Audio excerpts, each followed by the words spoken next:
Hello students, so welcome back to our channel and today we will continue our chapter life processes। तो ये हमारा chapter का जो है वो फोर्थ वीडियो है। तो लास्ट वीडियो में थर्ड वीडियो में हमने पढ़ा था कि कैसे प्लांट्स जो हैं वो अपना न्यूट्रिशन लेते हैं। तो हमने पढ़ा था फोटोसिंथेसिस प्रोसेस कि फोटोसिंथेसिस प्रोसेस के थ्रू जो है वो प्लांट्स अपना खाना जो है वो प्रिपेयर करते हैं फ्रॉम इनऑर्गेनिक सब्सटेंसेस और फिर क्लोरोफिल और सनलाइट की प्रेजेंस में वो इनऑर्गेनिक सब्सटेंसेस जो हैं वो ऑर्गेनिक सब्सटेंसेस में कन्वर्ट होकर हमारे प्लांट्स जो हैं वो अपना फूड जो है वो प्रिपेयर करते हैं अपने लिए भी और साथ के साथ दूसरे एनिमल्स के लिए भी।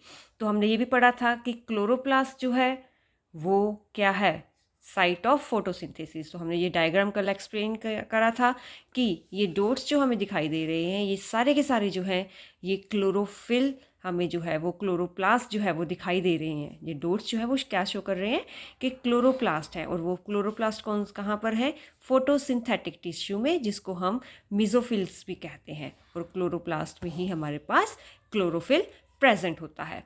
तो उसके बाद हमने थोड़ा सा स्टार्ट किया था न्यूट्रिशन इन एनिमल्स। उसमें हमने पढ़ा था कि कैसे कुछ प्लांट्स जो हैं वो इंसेक्ट्स के ऊपर डिपेंड रहते हैं। तो ये वीनस फ्लाई ट्रैप है, इंसेक्टिवोरस प्लांट्स हम बोल सकते हैं इनको, ठीक है। और ये जो है वो कैसे वीनस फ्लाई जो है वो कैसे वीनस ट्रैप जो है वो अपना खोला हुआ है, बीच में जैसे ही ये फ्लाई बैठी तो इसने कवर अप कर लिया और फ्लाई जो है वो उसका खाना बन गया। तो सेकंड हमने पढ़ा था पिक्चर प्लांट, ठीक है ना।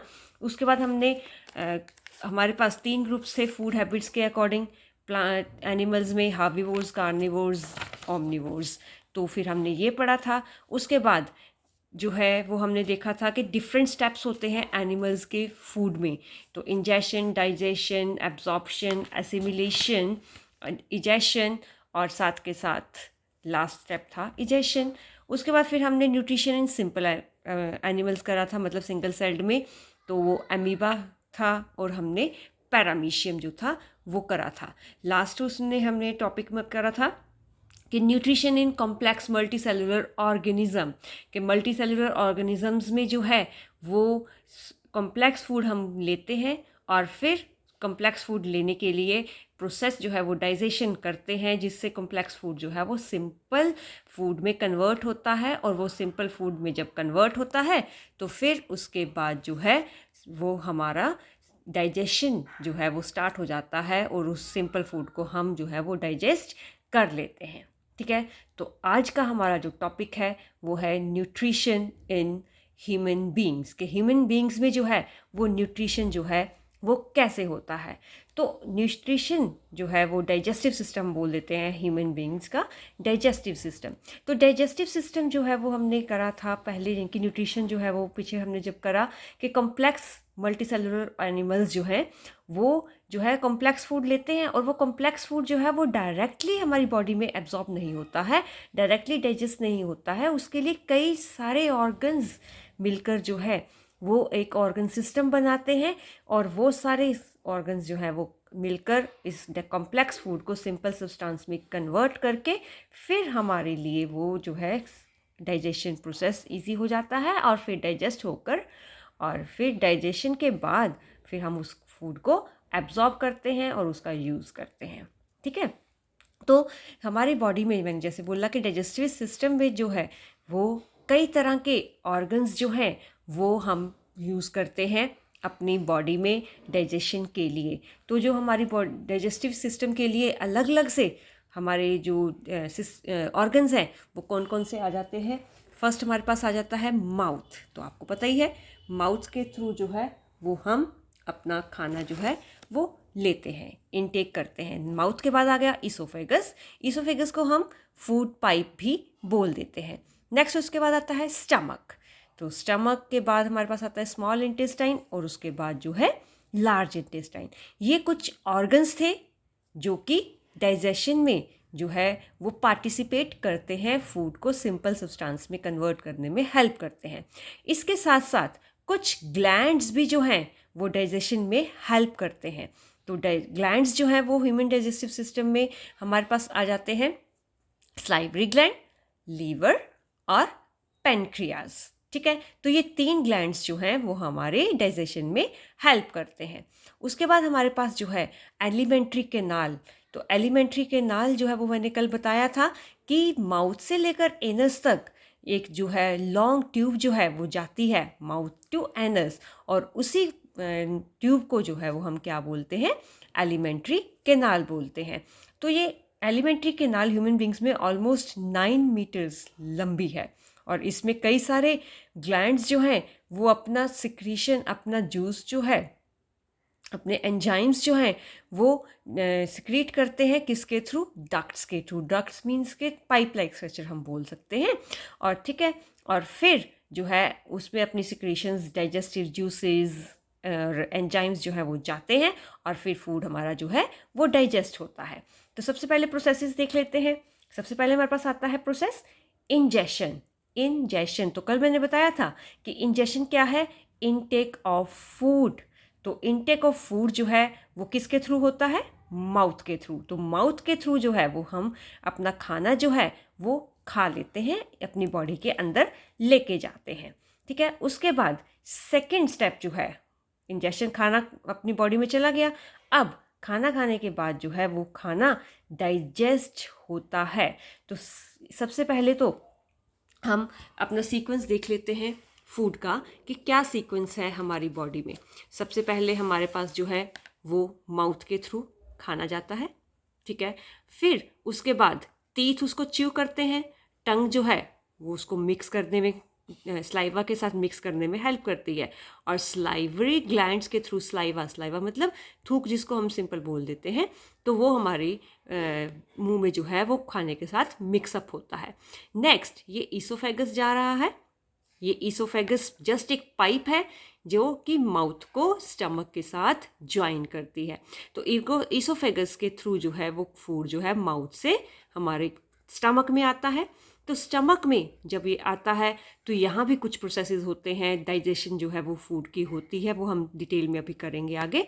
ईसोफेगस से स्टमक में आया, और स्टमक से जो हमारा फूड है वो हमारा स्मॉल इंटेस्टाइन में जाता है।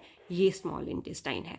तो ये स्मॉल इंटेस्टाइन है, तो यहाँ पर जो है फिर ये लीवर है। लीवर, और ये नीचे आप देख रहे हैं ना ये लाइट शेड का, तो ये लाइट शेड का क्या है, ये है गॉल ब्लैडर। तो लीवर और गॉल ब्लैडर जो है वो अपने डाइजेस्टिव जूसेस जो है वो फिर स्मॉल इंटेस्टाइन में स्क्रीट करते हैं, और स्मॉल इंटेस्टाइन खुद भी डाइजेस्टिव जूसेस जो है वो स्क्रीट करती है, और वो फिर खाने को बिल्कुल अच्छे से डाइजेस्ट यहाँ पर करते हैं। मतलब कि यहाँ पर ऑलमोस्ट सारा खाना हमारा डाइजेस्ट हो जाता है, और फिर अनडाइजेस्टेड फूड जो है वो हमारी लार्ज इंटेस्टाइन में जाता है। ये आउटर लाइनिंग से देख रहे हैं ना, ये है हमारे पास लार्ज इंटेस्टाइन। तो ये लार्ज इंटेस्टाइन में जो है वो फूड जाता है यहाँ पर, फिर जाते हुए जो भी डाइजेशन बच गई है, एब्जॉर्प्शन बच गई है, मेनली खाना भी एब्जॉर्ब करना है ना हमने वो, तो एब्जॉर्ब्ड खाना जो है वो हो जाता है। जो अनडाइजेस्टेड फूड है वो फिर हमारी रेक्टम में जो है वो कलेक्ट होता है, और फिर उसके बाद यहाँ पर एनस में जो है हमारी बॉडी से वो फिर बाहर निकल जाता है। तो ये पूरी बॉडी जो थी, पूरा सीक्वेंस जो था वो हमारे एलिमेंट्री कैनाल का था कि कैसे जो है वो फूड, सारा खाना जो है वो जाता है, डाइजेशन कहाँ कहाँ, किस किस रास्ते से, हम सिंपल बोल सकते हैं किस किस ऑर्गन से होते हुए कैसे हमारी बॉडी के बाहर जो है वो जाता है। ठीक है, तो अब डाइजेशन थी कि डाइजेशन जो है वो हमारे खाने की कैसे होती है। तो डाइजेशन जो है वो हमारे खाने की हमारे माउथ से ही जो है वो स्टार्ट हो जाती है। तो माउथ में जो है मैंने बताया कि हमारी माउथ को हम बकल कैविटी भी बोलते हैं। ठीक है, तो बकल कैविटी में जो है वो हमारे पास स्लाइवरी ग्लैंड्स हैं। तो ये आप जो है वो देख सकते हैं स्लाइवरी ग्लैंड्स। ये है पैरोटिड ग्लैंड, ये सबमैंडिबुलर ग्लैंड, और ये सबलिंगुअल ग्लैंड। तो ये तीनों के तीनों ग्लैंड्स जो हैं वो हम अपने डक्ट्स के थ्रू जो है स्लाइवा जो है वो माउथ में भेजते हैं। तो जो माउथ में जाकर जो है वो हमारा खाना जो है वो स्लाइवा के साथ जो है वो मिक्सअप हो जाता है। तो वहाँ पर जो है जब खाना सलाइवा के साथ मिक्स होता है, टंग से वो जो है वो अच्छे से खाना जो है वो हमारा फिर घूमता है चारों तरफ से, उसको हम जो है वो थोड़ा सा सलाइवा जो है उसको गीला भी, मॉइस्चर भी देता है। टीथ जो है वो छोटे छोटे पार्ट्स में जो है वो खाने को ग्राइंड कर देती है, चबा देते हैं अच्छे से, ठीक है। तो फिजिकल डाइजेशन मतलब कि पहले हम बड़ी बड़ी सी वो डालते हैं ना, बाइट्स लेते हैं, और फिर फिजिकली जो है वो टीथ उसको छोटा छोटा कर देते हैं। सलाइवरी ग्लैंड जो है वो थोड़ा सा मॉइस्ट कर देता है फूड को, और साथ के साथ जो है हमारे यानी कि एंजाइम्स जो हैं वो सलाइवा में एंजाइम्स होते हैं। एंजाइम है अमाइलेज। ये आप याद रखोगे कि सलाइवा में जो है वो अमाइलेज जो है एंजाइम है जो कि स्टार्च को जो है वो डाइजेस्ट करता है। स्टार्च प्रेजेंट है। स्टार्च मैंने कल बताया था कि सिंपल शुगर, यानी कि शुगर होती है, तो वो सिंपल शुगर मतलब कि थोड़ा ग्लूकोज में जो है वो कन्वर्ट होना स्टार्ट हो जाता है, और फिर वहाँ पर जो है थोड़ा सा कार्बोहाइड्रेट्स हमारा स्टार्ट हो गया डाइजेस्ट होना हमारे माउथ में ही। तो अगर आपको क्वेश्चन आता है कि where the digestion of carbohydrates start, तो कहाँ पर स्टार्ट होता है, वो माउथ में स्टार्ट हो जाता है, और बाकी फिर जो अभी इनकम्प्लीट डाइजेशन है खाने की, वो फिर आगे आगे चलना स्टार्ट होती है, ठीक है। और फिर उसके बाद जो है खाना हमारा माउथ से होते हुए ईसोफेगस में जो है वो आता है। ईसोफेगस कुछ नहीं है, जस्ट क्या है, एक ट्यूब है जो कि हमारे माउथ को हमारे स्टमक के साथ जो है वो ज्वाइन करती है, ठीक है। तो ईसोफेगस की वॉल्स जो हैं ये सारी ना ऐसे वॉल्स जो है ये सारी, इसमें जो है मसल्स लगी हुई हैं। तो अगर हम मसल्स नहीं होती, तो अगर हम सीधे इसको ऐसे ही खाने को स्वेलो करते, निगलते, तो वो क्या हो सकता था कि खाना फंस सकता था। तो इजी रन के लिए कि इजीली खाना जो है वो हमारे स्टमक में जो है वो पहुंच जाए, तो इसके लिए क्या है कि ये मस्कुलर जो है वो हमारा ईसोफेगस है। तो इसमें जो है आपने कभी अर्थवॉर्म को जो है वो मूव करते हुए देखा है, तो कैसे वो उसका मुंह जो है पहले कॉन्ट्रैक्ट होता है, फिर वो रिलैक्स करता है, जो कॉन्ट्रैक्शन है वो आगे बॉडी में मूव कर जाती है, फिर अगला पार्ट जो है वो मूव करता है, ठीक है, फिर जो कंट्रैक्शन है यहाँ पर आ जाती है और अगला पार्ट रिलैक्स हो जाता है। मतलब कि छोटे छोटे पार्ट्स में जो है वो जो कॉन्ट्रैक्शन रिलैक्सेशन है वो होती जाती है। और इस तरह की इनकी जो मूवमेंट है कि पहले थोड़ा सा पार्ट जो है वो कॉन्ट्रैक्ट हुआ, फिर रिलैक्स हुआ, फिर नेक्स्ट कॉन्ट्रैक्ट रिलैक्स हुआ, तो ऐसे मूवमेंट को हम जो है वो पेरिस्टाल्टिक मूवमेंट जो है वो कहते हैं। तो ऐसे ही ईसोफेगस की जो मूवमेंट है वो पेरिस्टाल्टिक मूवमेंट होती है, जो कॉन्ट्रैक्ट और एक्सपेंड जो है, रिलैक्स जो है वो होती जाती है, और फूड हमारा जो है फिर खाने जो है वो ईसोफेगस से होते हुए पेरिस्टाल्टिक मूवमेंट के थ्रू जो है हमारा खाना स्टमक में पहुंच जाता है, ठीक है। तो स्टमक जो है वो आप देख सकते हैं कि जे शेप का, थोड़ी सी जे की शेप होती है हमारे स्टमक की, जो कि लेफ्ट साइड में हमारे जो है बॉडी के प्रेजेंट होती है। तो अब डाइजेशन जो है स्टमक में स्टार्ट हो जाती है। तो स्टमक जो है वो फूड को क्या करता है, अच्छे से चर्न करता है। चर्न मतलब कि एकदम अच्छे से उसको जो है वो मिक्स अप करता है। काफ़ी सारा खाना इसमें जो है वो मिक्स होना शुरू हो जाता है अच्छे से। जैसे मिक्सी ग्राइंड करती है ना, बस ऐसे ही खाना जो है वो कई 2-3 घंटे हमारा ना जो है इसमें जो है खाना जो है वो चर्न होता है। फिर उसके बाद जो है वो धीरे धीरे छोटे छोटे पार्टिकल्स में जो है वो खाना हमारा बनना शुरू होता है, और पेस्ट लाइक सेमी सॉलिड, जैसे टूथपेस्ट होता है ना, ऐसा कुछ पेस्ट टाइप स्ट्रक्चर जो है खाने का हमारा सेमी सॉलिड सा पेस्ट जो है वो खाने का बन जाता है। फिर अब उसके बाद ये जो हमारे वॉल्स की स्टमक की वॉल्स है ना, इसमें भी क्या है कि कई सारे उनकी ग्लैंड्स हैं, इसकी वॉल्स में ना ट्यूबुलर ग्लैंड्स हैं, और वो ग्लैंड्स क्या करते हैं कि जूस को सिक्रीट करते हैं। और वो जूस कौन सा हुआ, गैस्ट्रिक जूस। गैस्ट्रिक वर्ड जहाँ पर आ गया वो स्टमक के साथ रिलेट करता है। तो स्टमक जो है गैस्ट्रिक जूसेस को रिलीज करता है, छोड़ता है। तो गैस्ट्रिक जूसेस में मेनली 3 सब्सटेंसेस होते हैं हमारे पास। एक होता है हाइड्रोक्लोरिक एसिड, एक होते हैं एंजाइम पेप्सिन, और थर्ड होता है हमारे पास म्यूकस, ठीक है। तो इसके कारण क्या हुआ, जब हमारी बॉडी स्टमक में एसिड प्रेजेंट है, HCl जिसको हम बोलते हैं हाइड्रोक्लोरिक एसिड, तो हाइड्रोक्लोरिक एसिड जो है वो होने के कारण हमारा गैस्ट्रिक जूस जो होता है वो एसिडिक हो जाता है।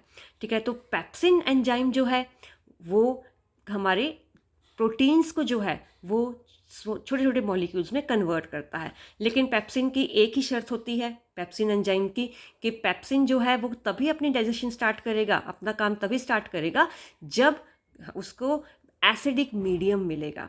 ठीक है, तो वो एसिडिक मीडियम कौन दे देता है, HCl हाइड्रोक्लोरिक एसिड जो है वो हमें हमारे स्टमक में पेप्सिन को एसिडिक मीडियम देता है, जिससे पेप्सिन जो है वो क्या करता है, प्रोटीन्स की डाइजेशन स्टार्ट कर देता है। ठीक है, उसके बाद ये था पेप्सिन का फंक्शन। तो हाइड्रोक्लोरिक का फंक्शन क्या हुआ, एक फंक्शन मैंने बता दिया कि वो जो है एसिडिक मीडियम देता है पेप्सिन एंजाइम को, ताकि वो प्रोटीन्स को अच्छे से डाइजेस्ट कर सके। सेकंड इसका फंक्शन क्या है हाइड्रोक्लोरिक एसिड का, कि हमारे खाने के साथ कोई भी बैक्टीरिया है, कोई भी जर्म्स है, वो अगर बाय चांसली हमारे स्टमक में एंटर कर जाता है तो क्या करता है, वो हाइड्रोक्लोरिक एसिड उन जर्म्स को ख़त्म कर देता है, वो मार देता है। ठीक है, तो सेकंड दो फंक्शंस HCl के हो गए, एक फंक्शन हो गया पेप्सिन का, प्रोटीन डाइजेशन।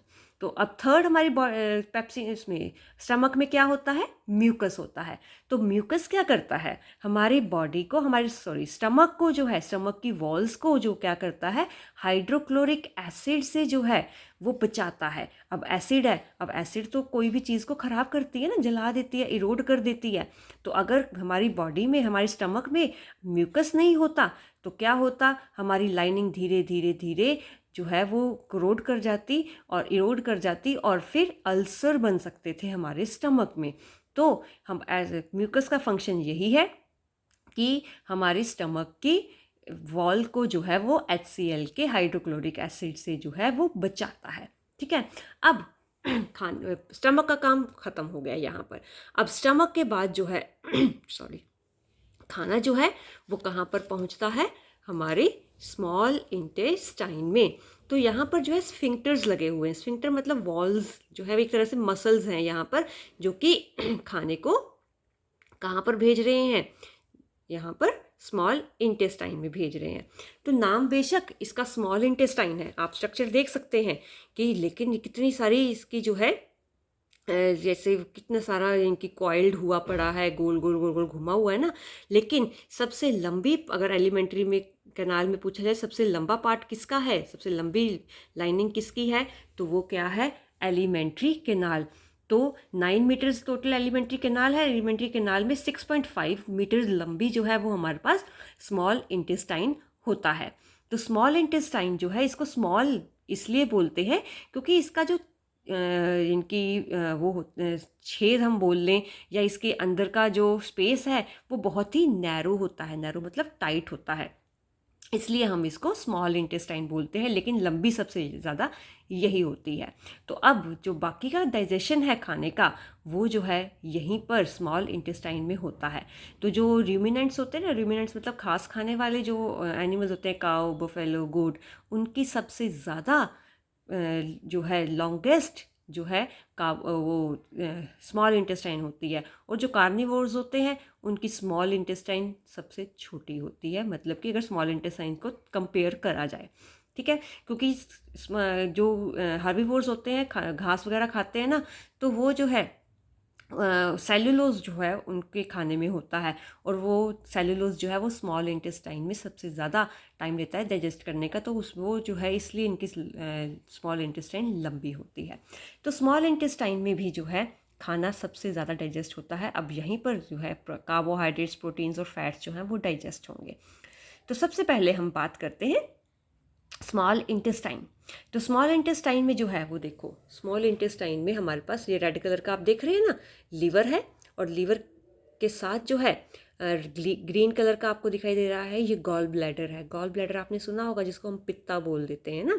तो लीवर जो है वो बाइल जूस जो है वो स्क्रीट करता है, और वो बाइल जूस कहाँ पर होता है, कलेक्ट होता है, स्टोर होता है गॉल ब्लैडर में। और फिर पेनक्रियाज है, ये है लीफ लाइक स्ट्रक्चर होता है, ये भी अपने जो जूसेस हैं वो स्मॉल इंटेस्टाइन में स्क्रीट करता है। ठीक है, तो सबसे पहले लीवर और पेनक्रियाज की, ये आप देख सकते हैं, ये रेड कलर का हमारे पास है लीवर, और ये लीफ लाइक स्ट्रक्चर जो आपको देख रहे हैं ये हमारे पास आ जाता है पेनक्रियाज। तो अब लीवर जो है वो क्या करता है कि एक बाइल जूस जो है वो हमारी स्मॉल इंटेस्टाइन में स्क्रीट करता है, जो कि गॉल ब्लैडर से होकर आता है। गॉल ब्लैडर में वो बाइल जो है वो स्टोर रहता है। तो बाइल जो है वो अल्कलाइन होता है, और उसमें जो है फैट्स को तोड़ने के लिए जो है वो एंजाइम्स जो हैं वो प्रेजेंट होते हैं। तो लीवर मेनली क्या करता है, लीवर से जो बाइल जूस आता है वो फैट्स को डाइजेस्ट करता है। तो बाइल के दो फंक्शंस हैं, एक तो मैंने बोला ना वो अल्केलाइन है, मतलब कि जो हमारा खाना स्मॉल इंटेस्टाइन में आया है वो एसिडिक है, और वो एसिडिक से अल्केलाइन जो है वो क्या करता है, बाइल जूस ही करता है। ठीक है, बाइल जूस से उसको अल्कलाइन करेगा तभी पैनक्रियाटिक एंजाइम्स जो है वो अपना काम करेंगे। उसके बाद आता है बाइल जो है, उसमें जो है फैट्स जो है छोटे छोटे पार्ट्स में उसको बना की तोड़ता है, और फिर एंजाइम्स जो हैं उसको डाइजेस्ट करते हैं। उसके बाद आता है पैनक्रियाज। तो पैनक्रियाज, एक बात याद रखना, लार्जेस्ट ग्लैंड जो है हमारी बॉडी में वो लीवर है। लार्जेस्ट ग्लैंड, 1 मार्क का क्वेश्चन बन जाता है।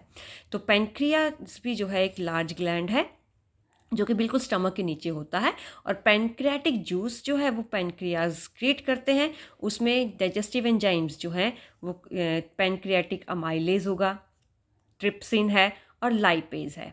तो अमाइलेज क्या करता है, स्टार्च को, मतलब कि शुगर को डाइजेस्ट करता है, कार्बोहाइड्रेट्स को, सॉरी।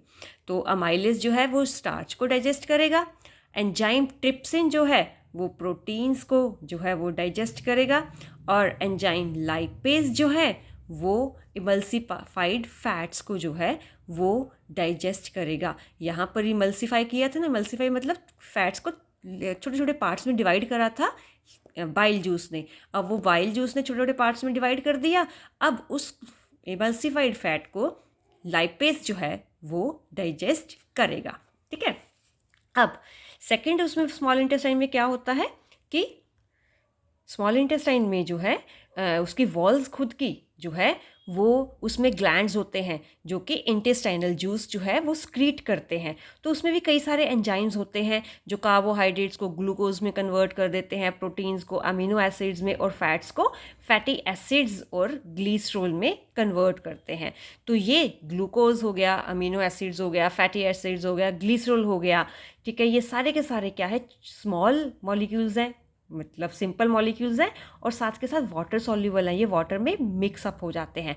और इस तरह से हमारा जो कॉम्प्लेक्स और इनसॉल्युबल फूड है वो स्मॉल और सिंपल मॉलिक्यूल्स में कन्वर्ट हो जाता है, और साथ के साथ वाटर सॉल्युबल मॉलिक्यूल्स में कन्वर्ट हो जाता है। और इस तरह से हमारा सारा फूड जो है वो डाइजेस्ट हो जाता है। और डाइजेस्ट के लिए हम किसका यूज़ करते हैं, डाइजेशन के लिए एंजाइम्स का यूज़ करते हैं।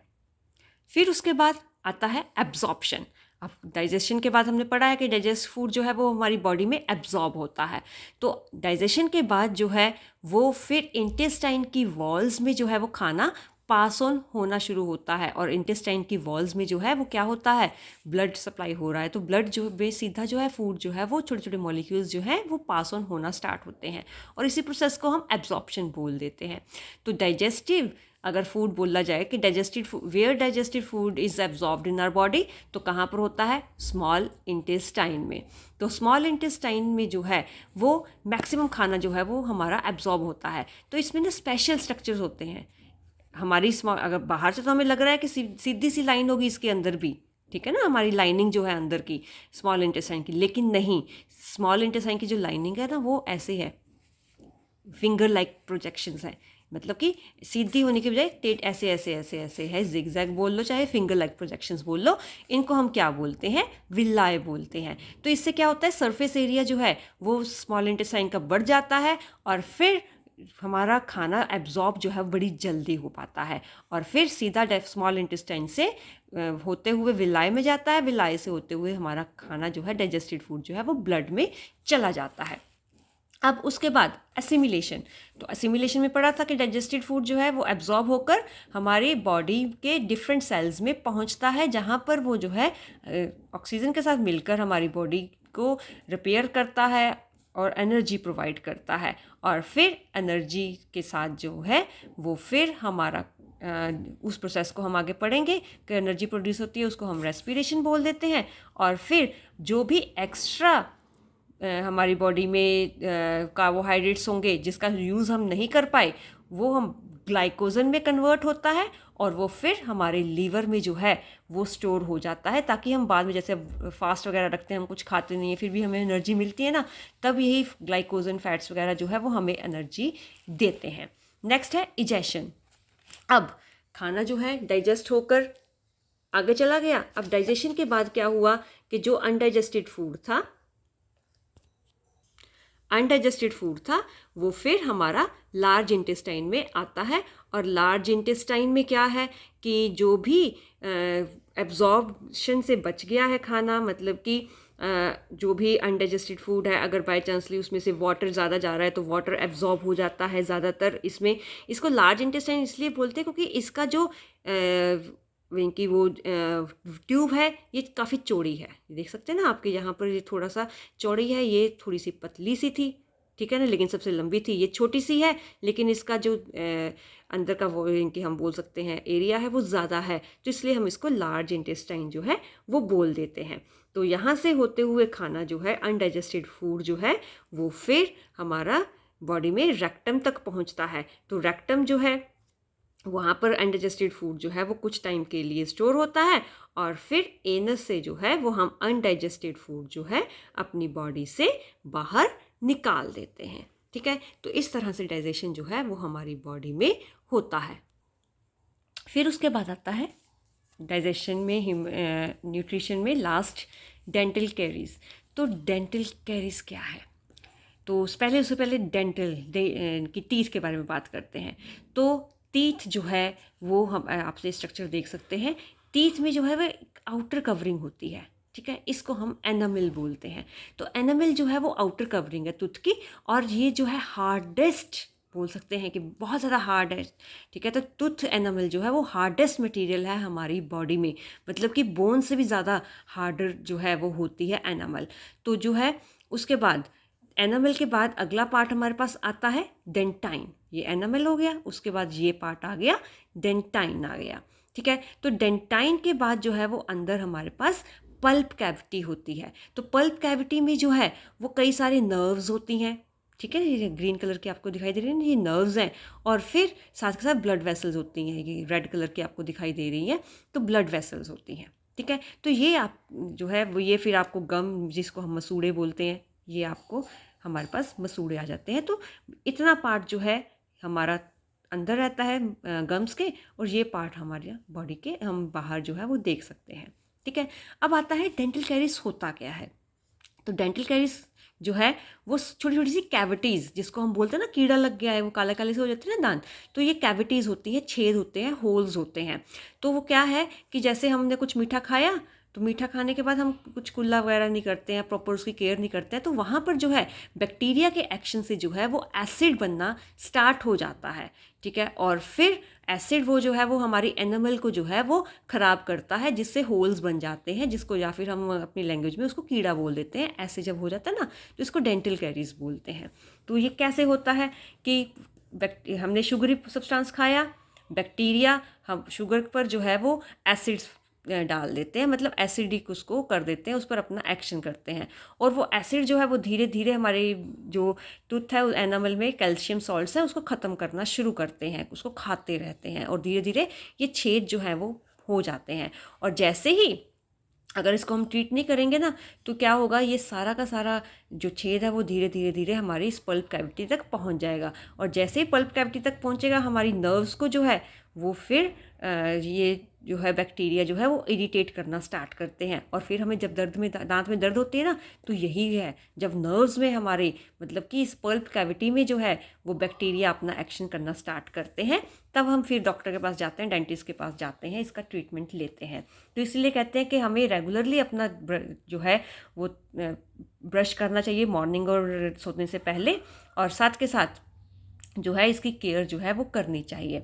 तो अगर हम अच्छे से दांत अपने साफ़ नहीं करेंगे तो हमारी बॉडी दांत जो है वो स्टिकी येलोइश एक येलो सी लेयर बन जाती है, कहीं देखना आप, जो कि येलो की लेयर में जो है ना वो बैक्टीरियल सेल्स जो है वो पार्टिकल्स जो है वो छिपे रहते हैं, उसको डेंटल प्लैक कर बोलते हैं। और वो पीलापन जो है वो दांतों का वो धीरे धीरे क्या करता है, हमारे दांतों को कवर अप कर लेता है, और फिर हमारे दांत जो है वो धीरे धीरे धीरे जो है वो कीड़ा लगता है, यानी कि वो डेंटल कैरीज होता है, वो कैविटीज़ बनती हैं, और फिर हमारे दांत जो है वो ख़राब हो जाते हैं। सो हमेशा अपने दांतों का ख्याल रखें, और इस तरह से हमारा एक टॉपिक लाइफ प्रोसेस का न्यूट्रिशन जो है वो ख़त्म होता है, और नेक्स्ट चैप्टर को आगे बढ़ाएंगे, अगला सिस्टम जो है वो करेंगे, अगला लाइफ प्रोसेस करेंगे, तो इसको अच्छे से कर लेंगे। और डाइजेस्टिव सिस्टम की ना डायग्राम अच्छे से बना लेना, ठीक है।